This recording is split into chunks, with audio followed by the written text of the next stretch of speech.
புதுக்கோட்டை ஜெகபர் அலி அவர்கள் இல்லத்தில் 100க்கும் மேற்பட்ட அமைப்புகளை சார்ந்தவர்கள் சமூக ஆர்வலர்கள் சந்திக்க இருக்கின்றோம். வணக்கம் நண்பர்களே, உங்கள் வழக்கறிஞர் நளினி சிராஜ். நம்முடைய புதுக்கோட்டை சார்ந்த சூழல் போராளி ஜெகபர் அலி அவர்கள் கனிம கொள்ளைக்கு எதிராக போராடி தன்னுடைய இன்னுயிரை தியாகம் செய்திருக்கின்றார்.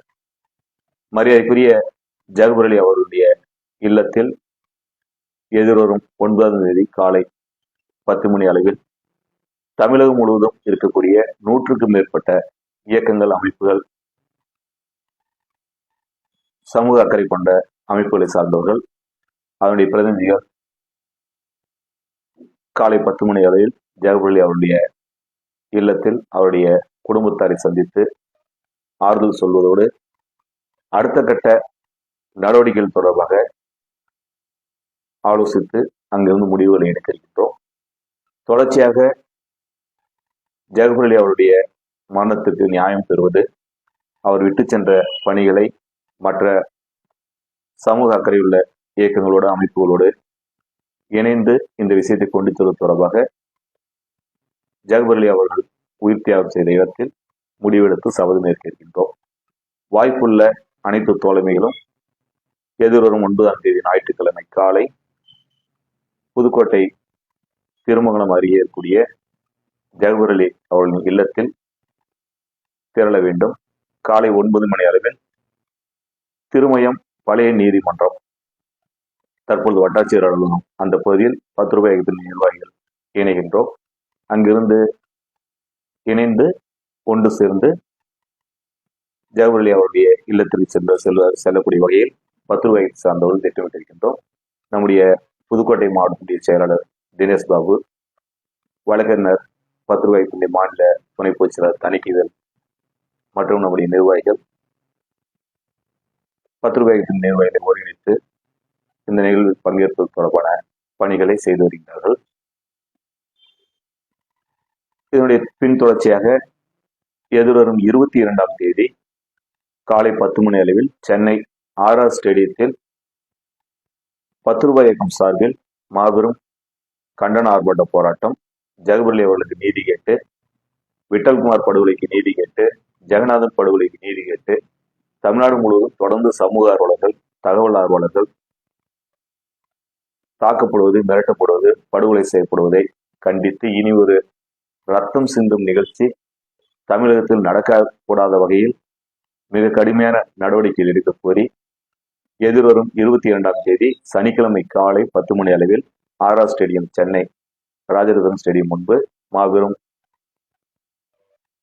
கண்டன ஆர்ப்பாட்ட போராட்டத்தை நடத்த இருக்கின்றோம். இந்த போராட்டத்தை மரியாதைக்குரிய சென்னை உயர்நீதிமன்றத்தினுடைய வழக்கறிஞர் எம்எல் ரவி அவர்கள் துவக்கி வைக்க இருக்கின்றார். தமிழகம் முழுவதும் உள்ள சமூக அக்கறை கொண்ட சமூக ஆர்வலர்கள், பல்வேறு அமைப்புகளை சார்ந்தவர்கள் இந்த போராட்டத்தில் பங்கேற்று கண்டன உரை நிகழ்த்த இருக்கின்றார்கள். எம்எல் ரவி அவர்களை இந்த போராட்டத்தை துவக்கி வைப்பதற்கு நாம் அழைத்திருப்பதின் நோக்கம், கரூர் மாவட்டத்தில் முதலைப்பட்டி என்ற கிராமத்தில் ஏரியை மீட்பதற்காக, குளத்தை மீட்பதற்காக போராடிய தந்தை மகன் இருவரும் வெட்டி கொல்லப்பட்டார்கள். இந்த வழக்கு எப்படி ஜெகபர் அலி உயிர் தியாகம் இன்றைக்கு தமிழகம் முழுவதும் பேசப்படுகின்றதோ, போற்றப்படுகின்றதோ, எப்படி ஜெகநாதன் கரூர் பரமத்தியிலே சூழல் போராளி, கல்குவாரிக்கு எதிராக போராடிய ஜெகநாதன் அவர்கள் படுகொலை செய்யப்பட்ட போது எப்படி தமிழகம் முழுவதும் பேசப்பட்டதோ, அப்படி முதலைப்பட்டியில் இந்த இரட்டை கொலை வழக்கு மிக பரபரப்பாக பேசப்பட்டது. எப்படி அடுத்த பிரச்சனைகள் வந்த போது அரசியல் கட்சிகள் எல்லாம் பழைய பிரச்சனையை மறந்து விடுவார்களோ, மீடியாக்கள் பழைய பிரச்சனையை மறந்து விடுவார்களோ, அதே போல் சமூக அக்கறை கொண்டவர்களும் அடுத்த விஷயம் வந்தவுடன் முந்தைய விஷயங்களை மறந்து விட்டது போல் முதலைப்பட்டி இரட்டை கொலை வழக்கை மறந்துவிட்டோம். தந்தை மகன் இருவருடைய மரணத்திற்கு நியாயம் கேட்டு போராட வேண்டிய சமூக ஆர்வலர்கள், அந்த வழக்கை கண்காணிக்க வேண்டிய சமூக அக்கறை கொண்ட நாம் எல்லாம் மறந்துவிட்டோம். ஆனால் நம்முடைய மேட்டூர் முல்லை வேந்தன் சமூக ஆர்வலர் பாதுகாப்பு தலைவர் முதலைப்பட்டி கிராமத்தில் சென்று அந்த தந்தை மகன் வெட்டி கொல்லப்பட்ட குடும்பத்தாருக்கு ஆறுதல் தெரிவித்து அவர்களோடு நீதி கேட்கும் பயணத்திலே தொடர்ச்சியாக செய்தால் அந்த வழக்கை பொறுத்தவரை நம்முடைய சென்னை உயர்நீதிமன்றத்துடைய வழக்கறிஞர் எம்எல் ரவி அவர்களும் அவரோடு மூத்த வழக்கறிஞர்களும் இந்த வழக்கில் குற்றவாளிகளுக்கு தண்டனை பெற்றுக் கொடுக்கும் வரை மிக கடுமையாக போராடினார்கள். எப்படி ஜெகபர் அலி வழக்கில் நாம் எல்லாம் இணைந்திருக்கின்றோமோ அப்படி ஒரு ஆதரவு வாய்ப்பு எதுவும் முதலைப்பட்டி இரட்டை கொலை வழக்கில் நம்முடைய வழக்கறிஞர் எம்எல் ரவி அவர்கள் கிடைக்கவே இல்லை. சென்னையிலிருந்து வழக்கறிஞர் எம்எல் ரவி அவர்களும் மூத்த வழக்கறிஞர்களும் வயதான வழக்கறிஞர் இருவரும் மரியாதைக்குரிய சிவஞானம் போன்ற 90 வயதை நெருங்கி கொண்டிருக்கூடிய மூத்த வழக்கறிஞர் இவரெல்லாம் ஒவ்வொரு வாய்தாவிற்கும் சென்னையிலிருந்து கிளம்பி கரூர் வந்து விடுவார்கள். கரூரில் அவர்கள் இந்த வழக்கை நடத்துவது நீதிமன்றம் செல்வதற்கு முன்பு அவர்கள் பட்ட கஷ்டங்கள் துயரங்கள் என்பதை இங்கே பதிவு செய்தே ஆக வேண்டும். ரயில்வே ஸ்டேஷன்லேயே குளிச்சுட்டு தயாராகிட்டு நேராக கோர்ட்டுக்கு போவாங்க.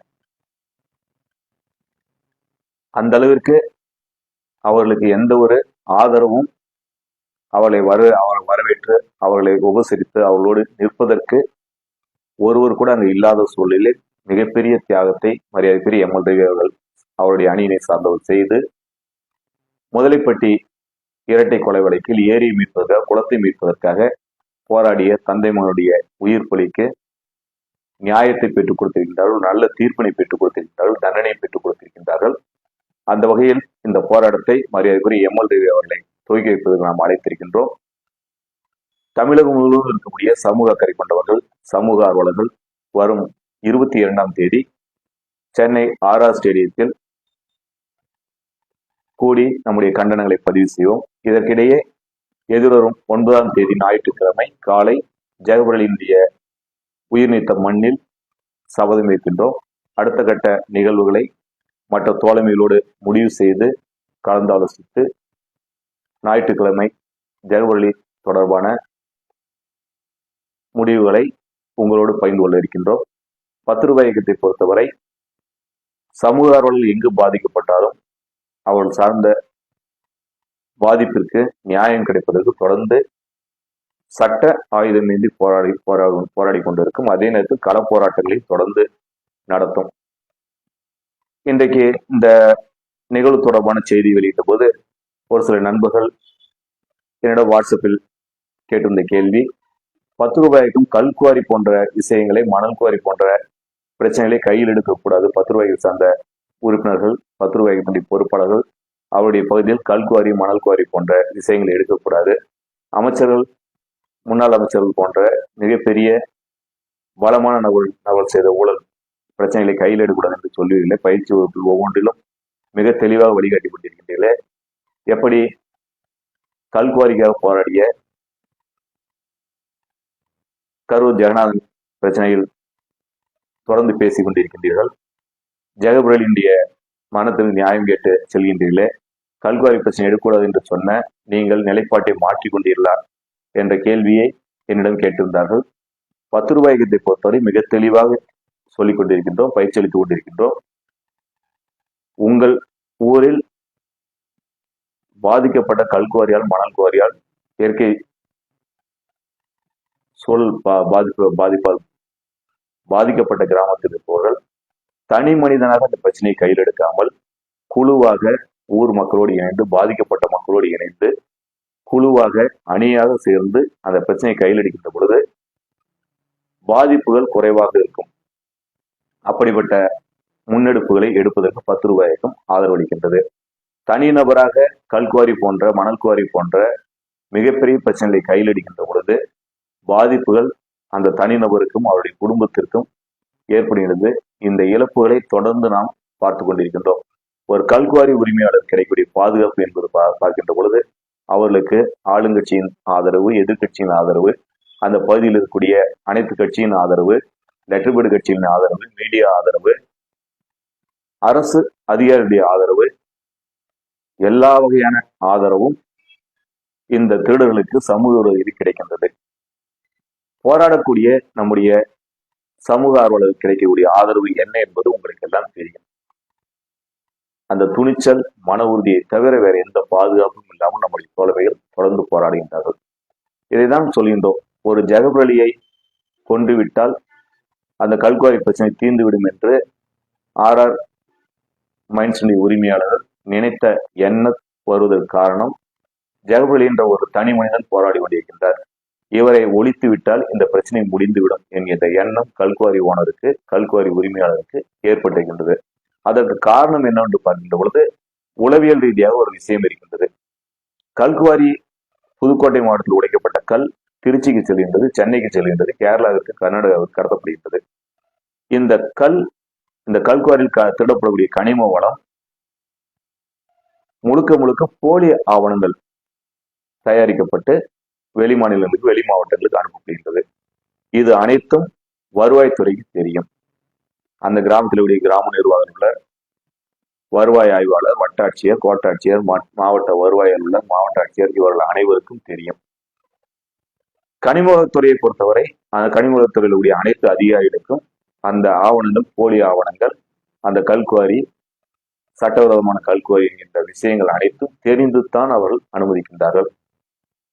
வாகனத்தில் ஏற்றப்பட்ட கனிம வளம் அந்த மாவட்டத்திற்கு வெளியே செல்கின்ற பொழுது, வெளிமாநிலத்துக்கு செல்கின்ற பொழுது உள்ளூர் காவல்துறையில் ஆரம்பித்து இந்த கனிம வளம் எந்த பகுதிக்கு கொள்ளையடிக்கப்படுகிறதோ, கொண்டு செல்லப்படுகின்றதோ அந்த பகுதியில் உள்ள அனைத்து அதிகாரிகளுக்கும் தெரிந்துதான் செல்கின்றது.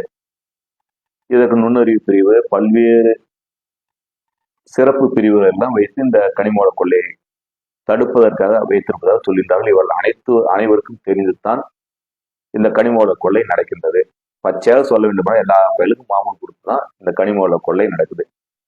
இந்த கனிம வள கொள்ளையை நடத்தக்கூடிய சமூக நினைக்கக்கூடியது அதிகாரிகள் எல்லாமே நம்ம பாக்கெட்ல இருக்காங்க, காவல்துறை நம்ம பாக்கெட்ல இருக்கு, ஆட்சியாளர்கள் நம்முடைய பாக்கெட்ல இருக்காங்க, எதிர்கட்சி சார்ந்தவர் நம்ம கிட்ட மாமூல் வாங்கிட்டு இருக்காங்க, எம்எல்ஏ நம்ம கிட்ட தான் தேர்தல் நிதி வாங்கிட்டு போனோம், எம்பி நம்ம கிட்ட தான் நிதி வாங்கிட்டு போனோம், அடுத்த எலெக்ஷன் நம்ம தான் நிதி வாங்கிட்டு வருமா, நம்ம மாசான இவங்களுக்கு தான் கொடுத்துட்டு இருக்கிறோம், எல்லாருமே நம்ம பாக்கெட்ல இருக்காங்க. இந்த ஒரு ஜெகபலி பெட்ஸும் போட்டிட்டு இருக்கிறான், இவனை தட்டிட்டா இவனை தூக்கிட்டா, ஒரு ஜெகநாதன் பெட்ஸும் போட்டிட்டு இருக்கான், இவனை தட்டிட்டா தூக்கிட்டா, ஒரு விட்டல்குமார் பெட்ஸும் போட்டிட்டு இருக்கான், இவனை தட்டிட்டா தூக்கிட்டா பிரச்சனை முடிஞ்சு போயிடும் அப்படின்னு நினைக்கிறாங்க. இதை மாற்றி நாம் ஒரு அணியாக, ஒரு கும்பலாக, ஒரு 10 பேர் பெட்ஸும் போடுறாங்க, 20 பேர் பெட்ஸும் போடுறாங்க, 50 பேர் பெட்ஸும் போடுறாங்க, 100 பேர் பெட்ஸும் போடுறாங்க, ஒருத்தரை முடிச்சா பிரச்சனை முடிஞ்சு போயிடும் அப்படிங்கிற எண்ணம் வராமல் சமூக விரோதிகளுக்கு அப்படிப்பட்ட எண்ணம் வராமல் ஒரு அணியாக செயல்படுகின்ற பொழுது, ஒரு டீமா செயல்படுகின்ற பொழுது இப்படிப்பட்ட இழப்பு, பாதிப்பு ஏற்படக்கூடிய வாய்ப்பு குறைவாக இருக்கும். இதில் வெற்றி கிடைக்குமா என்று பார்த்தா வெற்றி கிடைக்கும் என்றால் நான் சொல்லல, பாதிப்பு இல்லாமல் இருக்கும். இந்த அணியாக செய்கின்ற பொழுது சமூக விரோதிகள், கல்குவாரி உரிமையாளர்களுடைய பார்வை எப்படி இருக்கும் என்றால், ஒரு தட்டினா பிரச்சனை முடியாது, அதிகாரிகளுக்கு கொடுக்குற லஞ்சத்தை அதிகமாக கொடுத்து காப்பாத்திக்கலாம், இவங்க எங்க பிரச்சனை போட்டாலும் இந்த அதிகாரிகள் தான் வரப்போகுது, ஹைகோர்ட் போனாலும் சுப்ரீம் கோர்ட் போனாலும் என்ன தீர்ப்பு கொடுத்தாலும் நம்ம அதிகாரி இருக்காங்க காப்பாற்றுவாங்க, நம்ம அரசியல்வாதிகள் காப்பாற்றுவாங்க அப்படிங்கிற எண்ணத்துல அதிகமா லஞ்சம் கொடுத்து இந்த பிரச்சனையிலிருந்து அவளை தற்காலிகமாக காப்பாற்றிக் கொள்வார்கள். ஆனால் உறுதியாக நிதானமாக போராடுகின்ற பொழுது இறுதி முடிவு நியாயம் வெற்றி பெறும். அப்பொழுது இந்த சமூக விரோதிகளை காப்பாற்றுவதற்கு எந்த அரசியல்வாதியும், எந்த அதிகாரியும், எந்த காவல்துறை சார்ந்தவரும் வரமாட்டார். அனைவரும் இவருக்கு எதிராக இவருடைய சொத்துக்களை எல்லாம் பறிமுதல் செய்து இவரை சிறைக்கு அனுப்பி கனிம வள கொள்ளைக்கு ஏற்பட்ட இழப்பீட்டினை பெறாமல் விடமாட்டார்கள். அப்படிப்பட்ட சூழல் நிச்சயமாக ஏற்படும். ஆனால் நீண்ட கால போராட்டம் நடத்த வேண்டியதாக இருக்கும். மணல்ல கயிறு திரிக்கிற மாதிரி இது ஒரு மிக கடுமையான முயற்சி. இதற்கு பயிற்சி பெற்ற தோழமைகள் இந்த போராட்டத்தை கையில் எடுக்கலாம்.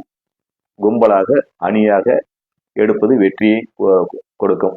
இந்த பயிற்சியை நாம் சொல்லிக் கொண்டிருக்கின்றோம். அதனாலதான் தற்பொழுது நாம் 10 ரூபாய்க்கு பொறுத்தவரை கிராம ஊழல் அளவில், ஊராட்சி அளவில் இருக்கக்கூடிய ஊழல்களை நம்ம கிராமத்துல ஊழல் கம்மியா செய்வதை தடுப்பதற்கு, ஊழலை தடுப்பதற்கு பயிற்சி எடுத்துக் கொண்டிருக்கின்றோம். இந்த பயிற்சியில் வெற்றி பெற்ற பிறகு நீங்கள் மிகப்பெரிய ஊழல்களை எடுப்பதை நான் தடுக்கப் போவதில்லை, வேண்டாம் என்று சொன்னாலும் நீங்கள் கேட்கப் போவதில்லை. ஒரு கிராமத்தில் ஒரு சமூக அலுவலக பிரச்சனை என்றால் அவரை காவல் நிலையத்தில் அழைத்து சென்றார்கள் என்ற தகவல் கிடைத்தால் அந்த காவல் நிலையத்தின் வாசலில் ஒரு சமூக ஆர்வலர்கள், சமூக அக்கறை கொண்ட ஒரு பேப்பர் பேனாவோட நிற்பாங்கிற நிலைமையை உருவாக்கிட்டீங்கன்னா நீங்கள் எவ்வளவு பெரிய ஊழலை வேண்டுமானாலும் தட்டி கேட்கலாம். அப்படிப்பட்ட ஒரு குழு மனப்பான்மையை, குடும்ப உறவு மனப்பான்மையை உருவாக்குவதற்கு 10 ரூபாய் இயக்கம் பயிற்சியளித்துக் கொண்டிருக்கின்றது. அதில் நாம் இன்னும் கடந்து செல்ல வேண்டிய பாதை நிறைய இருக்கின்றது. அந்த வகையில் தான் இந்த வழிகாட்டுதல் நாம் சொல்லிக் கொண்டிருக்கின்றது தவிர பயம், அச்சம் என்று யாரும் நினைத்து விட வேண்டாம். ஆனால் பயம்தான், அச்சம்தான். நீங்கள் நன்றாக இருக்க வேண்டும், நீங்கள் பாதுகாப்பாக இருக்க வேண்டும், உங்களுடைய போராட்டம் வெற்றி பெற வேண்டும் என்கின்ற பயத்திலும் இந்த எச்சரிக்கையை தொடர்ந்து வலியுறுத்தி கொண்டிருக்கின்றோம், பயிற்சி வகுப்பில் சொல்லிக் கொண்டிருக்கின்றோம். ஆகவே கல்குவாரி பிரச்சனை எடுக்க வேணாம்லாம் சொல்ல, கும்பலா எடுங்க, அணியா எடுங்க, வெற்றி பெற வேண்டும், நியாயம் வெற்றி பெற வேண்டும், இயற்கை சுற்றுச்சூழலை பாதுகாக்க வேண்டும். இதெல்லாம் எதிர்கால செயல்திட்டத்தில் நாம் வைத்திருக்கின்றோம், செய்வோம். நிற்க ரொம்ப நேரம் உங்களுக்கு போர் அடிச்சுட்டு இருக்கிறேன். எதிர்வரும் 9ஆம் தேதி காலை திருமயம் வட்டாட்சியர் அலுவலகத்தில் இணைந்து 10 ரூபாய் தலைமைகள் நம்முடைய ஜெயவர்லி இல்லத்திற்கு செல்ல இருக்கின்றோம். அங்கே 100க்கும் மேற்பட்ட சமூக ஆர்வலர்கள், சமூக சிந்தனையோடு செயல்பட்டுக் கொண்டிருக்கக்கூடிய பல்வேறு இயக்கங்கள், அரசியல் கட்சிகள், பல்வேறு அமைப்புகளை சார்ந்தவர்களோடு இணைந்து ஜெயவர்லி இல்லத்தில் அவருடைய குடும்பத்தாருக்கு ஆறுதல் தெரிவிப்பதோடு அடுத்த கட்ட நிகழ்வு தொடர்பாக முடிவெடுக்க இருக்கின்றோம். 22ஆம் தேதி சென்னை ஆர்ஆர் ஸ்டேடியத்தில் ஜெகவர்லியினுடைய மரணத்துக்கு நியாயம் கேட்டு மிகப்பெரிய கோரிக்கை ஆர்ப்பாட்டத்தை 10 ரூபாய்க்கும் ஏற்பாடு செய்திருக்கின்றது. அனைவரும் இதில் பங்கேற்க வேண்டும். நன்றி, வணக்கம்.